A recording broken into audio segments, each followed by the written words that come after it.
जरा सोचिए, अगर किसी इंसान को अचानक ही बता दिया जाए कि उसके पास जीने के लिए सिर्फ चंद महीने बचे हैं, तो उसका पहला कदम क्या होगा? ये तो एक ऐसा सवाल है जो मतलब किसी को भी अंदर तक हिला सकता है। बिल्कुल।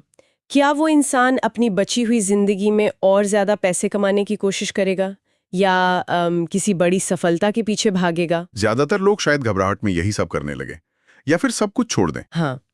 या फिर क्या वो उन छोटी छोटी बेहद साधारण सी चीजों में सुकून ढूंढेगा जिन्हें हम रोजमर्रा की भागदौड़ में पूरी तरह से नजरअंदाज कर देते हैं? और आज की इस गहरी चर्चा का केंद्र असल में यही विचार है। एकदम सही कहा आपने। आज हमारे पास मिच एल्बम द्वारा लिखी गई मशहूर किताब ट्यूजडेज विद मॉरी के कुछ बेहद प्रभावशाली अंश हैं, और हम इसी पर एक विस्तृत चर्चा करने वाले हैं। बीच हुई जीवन की बातचीत से उन मोतियों को चुनना है जो हमें असल में जीना सिखा सकें। मतलब ये समझना वाकई दिलचस्प है कि जो इंसान खुद मौत की आंखों में देख रहा है, वो दुनिया को जिंदगी जीने का सबसे सही नजरिया कैसे दे सकता है। मैं जब इसे पढ़ रही थी तो मुझे ये बहुत बहुत गहरा लगा। और इस पूरी कहानी की जो सबसे बड़ी ताकत है वो ये है कि ये महज एक बीमार इंसान की डायरी नहीं है। हाँ, बिल्कुल नहीं। ये इंसान के मनोविज्ञान और हमारी जो आधुनिक संस्कृति है उसका एक बहुत ही पारदर्शी आईना है। जब मौत बिल्कुल सामने खड़ी होती है ना, तो समाज के बनाए हुए सारे नकाब गिर जाते हैं। बिल्कुल, सारे दिखावे अचानक से खत्म हो जाते हैं। हम इस विश्लेषण में सिर्फ मोरी की कहानी नहीं सुनेंगे, बल्कि ये समझेंगे कि कैसे कोई इंसान अपने सबसे बड़े डर यानी अपनी ही मौत को एक मास्टर क्लास में बदल सकता है। बहुत सैला। ये एक ऐसा नजरिया है जो शायद आज की इस तेज तर्रार दुनिया में किसी को भी एक पल रुककर सोचने पर मजबूर कर दे। सही कहा। और इस नजरिए को समझने के लिए हमें सबसे पहले मॉरी श्वार्ट्ज की असल स्थिति को समझना होगा। मॉरी एक ऐसे इंसान थे जो जीवन से भरे हुए थे, ऊर्जा से भरपूर। जी। उन्हें डांस करना इतना पसंद था कि वे किसी भी धुन पर झूम उठते थे। लेकिन फिर उन्हें ALS यानी लोग गेरिग्स डिजीज नाम की एक बेहद खतरनाक न्यूरोलॉजिकल बीमारी ने घेर लिया। ये बीमारी अपने आप में एक दुस्वप्न है। स्रोत सामग्री में इस बीमारी को समझाने के लिए जो उदाहरण दिया गया है वो सच में रोंगटे खड़े कर देने वाला है। इसे एक पिघलती हुई मोमबत्ती की तरह बताया गया है। मोमबत्ती की तरह, हाँ। जी, ये बीमारी इंसान के शरीर को पैरों से पिघलाना शुरू करती है और धीरे धीरे ऊपर बढ़ती है। इंसान का शरीर एक मोम के ढेर की तरह बेकार हो जाता है। वो अपने ही मांस के पिंजरे में कैद हो जाता है। बिल्कुल। लेकिन सबसे डरावनी बात यह है कि उसका दिमाग पूरी तरह से सजग रहता है। वो सब कुछ समझ रहा होता है। मतलब शरीर साथ छोड़ा पर इंसान मानसिक रूप से सब महसूस कर रहा है। आमतौर पर जब समाज में कोई ऐसी गंभीर बीमारी से गुजरता है तो एक स्वाभाविक प्रतिक्रिया क्या होती है? लोग खुद को छिपा लेते हैं। एकदम सही, खुद को दुनिया से छिपा लेना। लोग कमजोर दिखने से डरते हैं, उन्हें अपनी लाचारी पर शर्म महसूस होती है, जो कि बहुत स्वाभाविक भी लगता है। लेकिन मोरी ने जो रास्ता चुना वो मानव इतिहास के सबसे साहसिक फैसलों में से एक मैं कहूंगा। छिपने या मौत का इंतजार करने के बजाय मोरी ने अपनी इस बीमारी को अपना एक अंतिम प्रोजेक्ट बना लिया। एक फाइनल प्रोजेक्ट। हाँ, उन्होंने तय किया कि वो एक ह्यूमन टेक्स्ट बुक यानी मानव पाठ्यपुस्तक बनेंगे, ताकि दुनिया ये देख सके और सीख सके कि मौत की प्रक्रिया असल में क्या होती है और उसका सामना कैसे किया जाता है। और मुझे लगता है कि यही बात उन्हें नाइटलाइन टीवी शो तक ले गई, जहां टेड कोपल के साथ उनका वो मशहूर इंटरव्यू हुआ था। जी, वो नेशनल टेलीविजन पर प्रसारित हुआ था। जरा सोचिए, एक इंसान जिसका शरीर धीरे धीरे काम करना बंद कर रहा है, वो नेशनल टेलीविजन पर आकर अपनी मौत पर खुलकर चर्चा कर रहा है। ये कोई मामूली बात नहीं है। बिल्कुल नहीं। मौरी का नजरिया इतना अलग था कि जिस शारीरिक निर्भरता को हम अक्सर एक अभिशाप मानते हैं, उन्होंने उसे भी एक अलग चश्मे से देखा। उन्होंने लाचारी को भी एक अवसर बना लिया। हाँ, जब मौरी के हाथ पैर काम करना बंद कर गए और उन्हें अपनी रोजमर्रा की सबसे निजी जरूरतों के लिए, जैसे अपना शरीर पोंछने या कपड़े बदलने के लिए भी दूसरों पर निर्भर होना पड़ा, जो किसी के लिए भी शर्मिंदगी का विषय हो सकता है। पर उन्होंने इसे शर्मिंदगी नहीं माना। उन्होंने कहा कि ये तो एक मौका है, एक बार फिर से बच्चा बन जाने का मौका। बहुत ही खूबसूरत सोच है ये, जहां आपको बिना किसी शर्त के देखभाल, प्यार और स्पर्श मिल रहा है। इस बात में जो मनोवैज्ञानिक दिलें आई है वो अद्भुत है। मोरी ने उस लाचारी को एक सकारात्मक अनुभव में बदल दिया। लेकिन अगर हम इस सिक्के का दूसरा पहलू देखें तो कहानी में मिच एल्बम का किरदार सामने आता है, जो कि मौरी के बिल्कुल विपरीत है। बिल्कुल उलट। मिच की दुनिया मोरी की दुनिया से बिल्कुल अलग है। मिच ने अपने चाचा को बहुत कम उम्र में कैंसर से तड़पकर मरते हुए देखा था, जो उनके लिए बहुत बड़ा आघात था। उस दर्दनाक मौत ने मिच के अवचेतन मन में गहरा सदमा छोड़ दिया था। उन्हें लगने लगा था कि उनके पास भी वक्त बहुत कम है और मौत कभी भी आकर उन्हें पकड़ सकती है। एक तरह का डर उनके अंदर बैठ गया था। और इस गहरे डर से निपटने के लिए मिच ने वही किया जो आज का आधुनिक समाज अक्सर करता है। उन्होंने खुद को काम में झोंक दिया। हाँ, मिच की वो भागदौड़ आज के समय में बहुत जानी पहचानी सी लगती है। कोई भी इंसान इससे खुद को जोड़ के देख सकता है।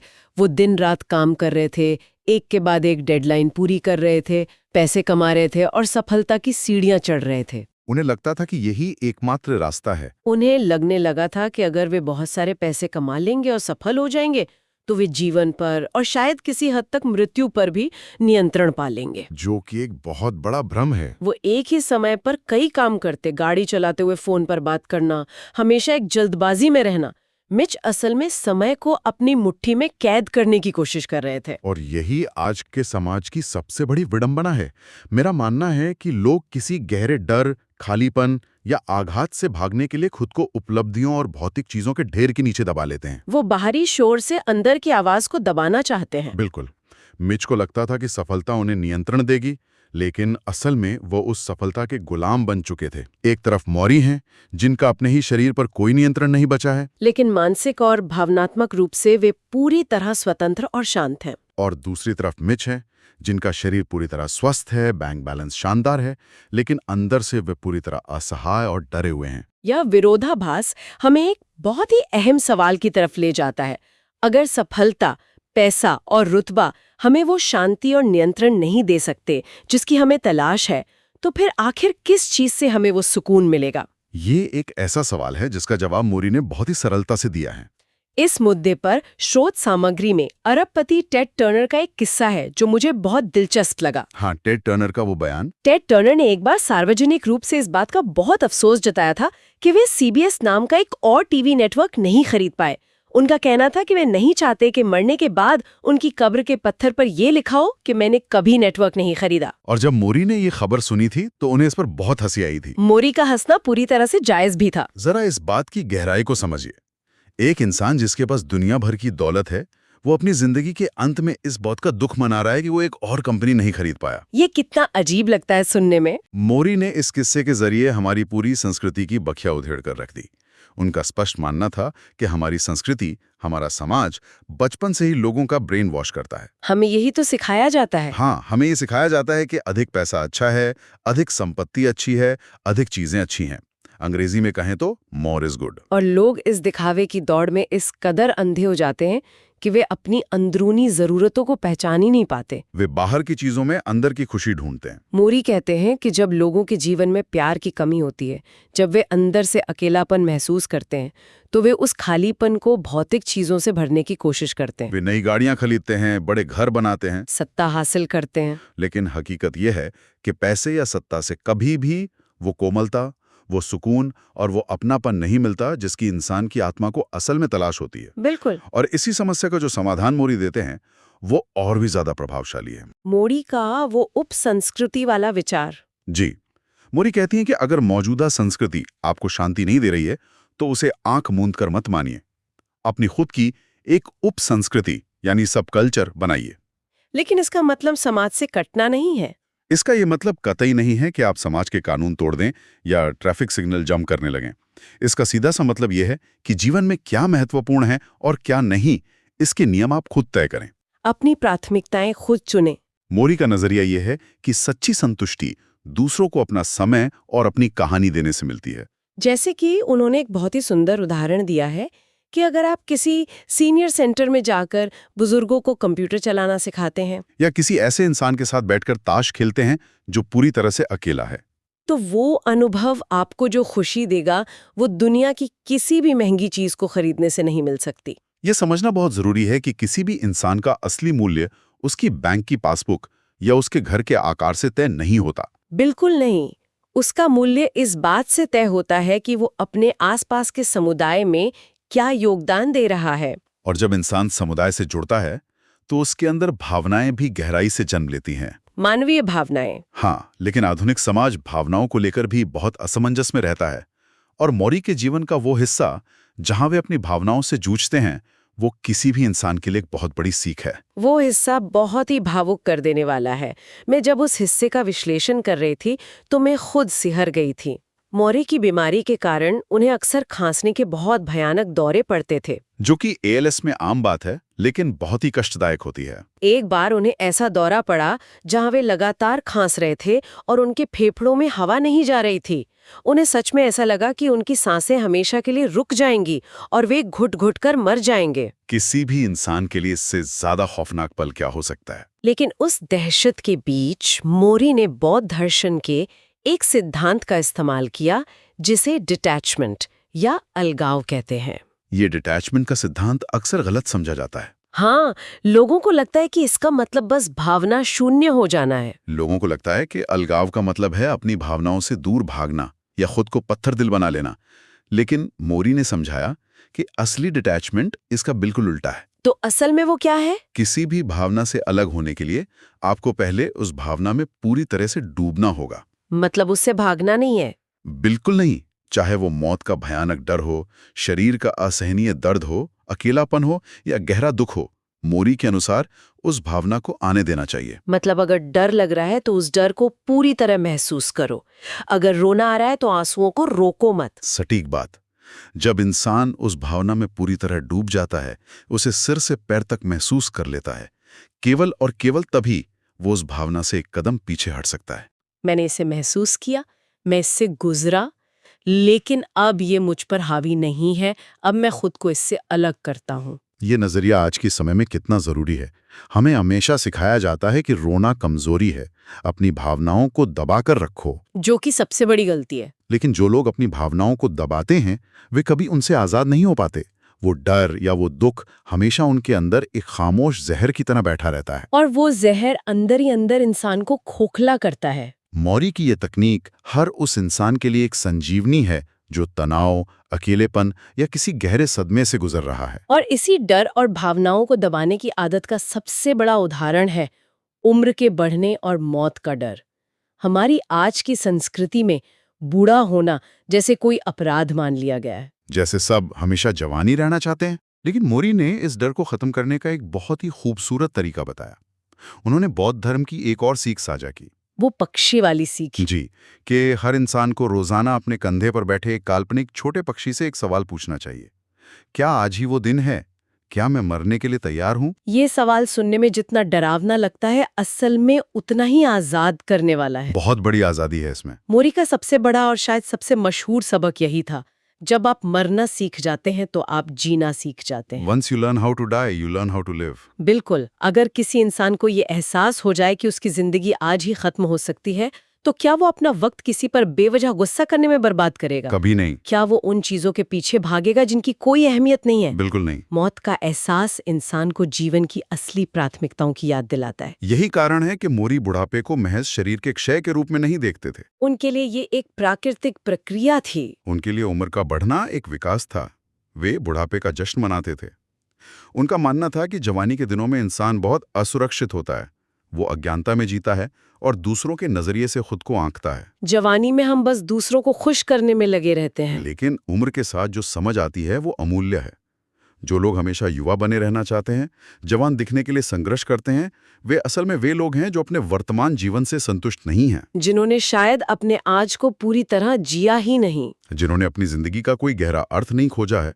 लेकिन जिस इंसान ने जीवन का अर्थ पा लिया है, वो भविष्य की ओर देखना चाहता है, वो आगे बढ़ना चाहता है। और जीवन के इसी अर्थ को तलाशने की कड़ी में एक बहुत ही भावुक और दिल को छू लेने वाली कहानी मोरी के दोस्त नॉर्मन की है। हाँ, नॉर्मन की कहानी बहुत कुछ सिखाती है। मोरी ने मिच को बताया कि नॉर्मन एक मूर्तिकार थे और उनके बहुत करीब थे। लेकिन एक बार जब मोरी की पत्नी की एक गंभीर सर्जरी हुई, तो नॉर्मन ने उन्हें संपर्क नहीं किया, उनका हालचाल नहीं पूछा। जो कि मोरी को बहुत बुरा लगा। मोरी को इस बात से इतनी गहरी चोट लगी कि उनके अंदर का अहंकार जाग गया। उन्होंने नॉर्मन से सारे रिश्ते तोड़ लिए और उनकी माफी को भी ठुकरा दिया। उन्होंने नॉर्मन को कभी माफ नहीं किया। कुछ सालों बाद नॉर्मन की कैंसर से मौत हो गई। और वो मौत मोरी के लिए जीवन भर का पछतावा बन गई। मोरी इस बात को कभी नहीं भूल पाए कि उन्होंने अपने दोस्त को माफ नहीं किया। वो गुस्सा उनके मन में एक बोझ बन गया था। उस अहंकार ने उन्हें कुछ नहीं दिया सिवाय एक बोझ के। यहीं से मोरी का वो शक्तिशाली संदेश निकलता है, मरने से पहले खुद को माफ करो, फिर दूसरों को माफ करो। ये बहुत गहरी बात है।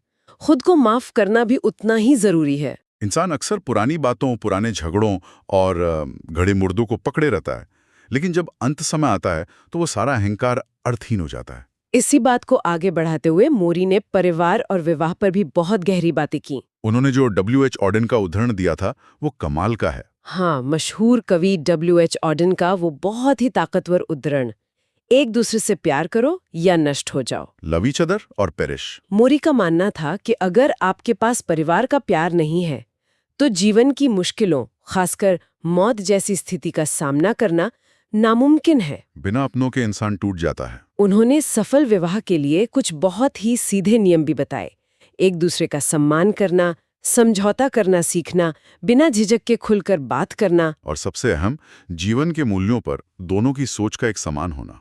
ये नियम सुनने में बहुत साधारण लग सकते हैं, लेकिन असल जिंदगी में यही किसी भी रिश्ते की नींव होते हैं। और इसी साधारण चीजों में छिपी खुशी का सबसे बेहतरीन उदाहरण तब सामने आता है जब मिच मोरी से एक बहुत ही दिलचस्प सवाल पूछते हैं। द परफेक्ट डे वाला सवाल। बिल्कुल।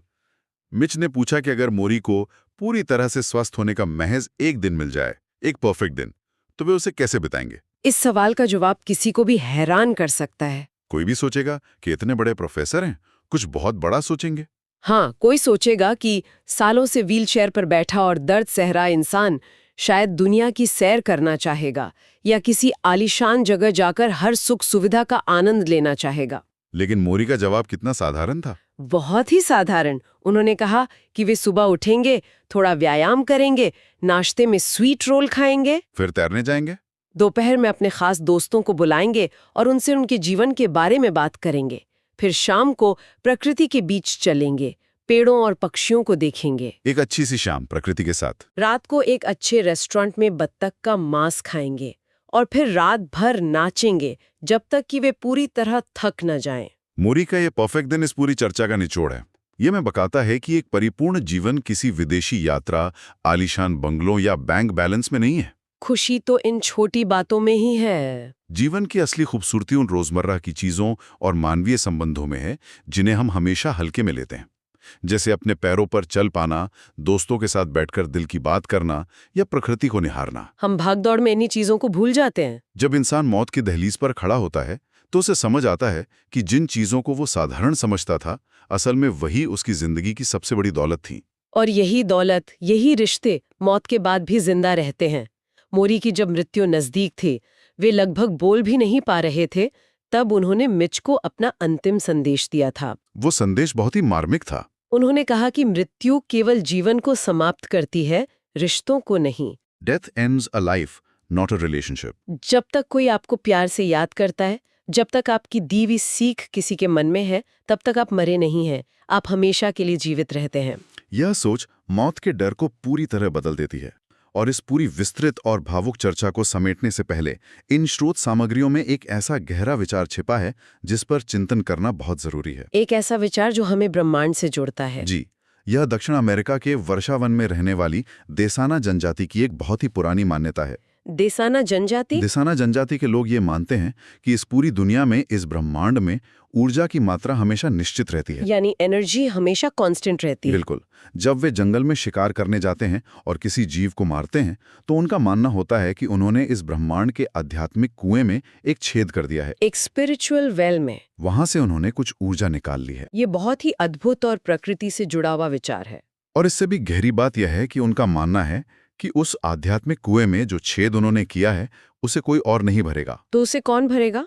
जब उनकी अपनी मृत्यु होगी तो उनकी आत्माएं वापस जाकर उस कुएं को भरेंगी। मतलब हर मौत एक भरपाई है। यानी हर मौत के साथ एक नया जन्म जुड़ा है और हर लेने के साथ एक लौटाने की प्रक्रिया जुड़ी है। ये मान्यता मोरी के उस विचार से कितनी गहराई से मेल खाती है जहां वे कहते हैं कि वे समुद्र की कोई अलग लहर नहीं है, बल्कि समुद्र का ही हिस्सा है। जी, पार्ट ऑफ द ओशन। ये विचार हमें एक ऐसे मुकाम पर लाकर खड़ा कर देता है जहां हर इंसान को खुद से एक सवाल पूछना चाहिए। और वो सवाल बहुत जरूरी है। अगर हम सब इसी एक विशाल ब्रह्मांडीय ऊर्जा का हिस्सा हैं, तो हमारे जीवन के कर्म, हमारा प्यार, हमारी सहानुभूति, हमारे जाने के बाद इस ब्रह्मांड के उस आध्यात्मिक कुएं को किस तरह से भरेंगे? क्या हम सिर्फ ले रहे हैं या कुछ दे भी रहे हैं? यह सोचने वाली बात है कि क्या इंसान अपनी पूरी जिंदगी सिर्फ एक लेने वाला बनकर जी रहा है? क्या वो दुनिया से सिर्फ संसाधनों, सफलताओं और पैसों को बटोरने में लगा है? या फिर कुछ और भी है? या फिर वो अपने निस्वार्थ प्यार, अपनी करुणा और दूसरों को दिए गए अपने समय के जरिए उस आध्यात्मिक कुएं को वापस भर भी रहा है? ये एक ऐसा सवाल है जो मूरी श्वार्ट्ज की कहानी के खत्म होने के बाद भी काफी देर तक जहन में गूंजता रहता है। और शायद यही वो सवाल है जिसका जवाब हम सभी को अपनी जिंदगी में खोजना है। इस गहरी चर्चा में हमारे साथ जुड़ने के लिए बहुत बहुत शुक्रिया। उम्मीद है मोरी के ये सबक हमेशा हमारे साथ रहेंगे।